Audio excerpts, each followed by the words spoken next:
बुलेटिनच्या सुरुवातीला बातमी आहे विधान परिषदेच्या संदर्भातली। ठाणे विधान परिषदेच्या मतमोजणीला सुरुवात झाली असून अवघ्या काही तासांमध्ये या जागेच्या निकालाचं चित्र स्पष्ट होईल। राष्ट्रवादीच्या वसंत डावखरेंसमोर यंदा शिवसेना भाजपचे रवींद्र फाटक रिंगणात उतरलेले आहेत। थोड्याच वेळात आता या संदर्भातला निकालही जाहीर होईल। संख्याबळानुसार शिवसेना भाजपकडे सर्वाधिक मतं असली तरीही दोनही उमेदवारांचं भवितव्य हे अपक्षांच्या 72 मतांवरती अवलंबून असणार आहे। त्यातच हितेंद्र ठाकूरांनी आपल्या बहुजन विकास आघाडीची मतं डावखरेंच्या पारड्यात टाकल्यामुळे रवींद्र फाटकांसमोर आव्हान वाढताना दिसतंय। त्यामुळे ठाण्याचा ठाणेदार नेमका कोण हे काही वेळेतच स्पष्ट होईल।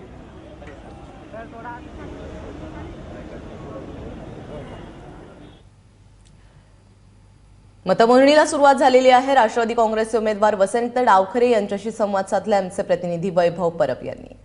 आपल्यासोबत वसंत डावखरे आहेत, आपण त्यांच्याशी बातचीत करून घेऊया। साहेब, निकालाची अंतिम घडी आलेली आहे, काय मनात नेमकी धाकधूक सुरू आहे? नाही, माझ्या मनात काही धाकधूक नाही। येणाऱ्या निकालाला आनंदाने सामोरं जायचं, कारण आनंदच होणार आहे। एवढ्या वर्षाचा अनुभव आज कामी येईल? हो, निश्चित।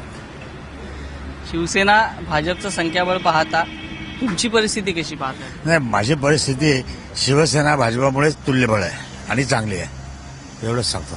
काय वाटतं तुम्हाला? एक संपूर्ण जर कॅल्क्युलेशन बघितलं 1060 मतदार होते, त्यामध्ये तुम्ही स्वतः कुठे बघता? स्वतः मला 600च्या वर मतं मिळतील। युतीचा रेकॉर्ड तोडाल?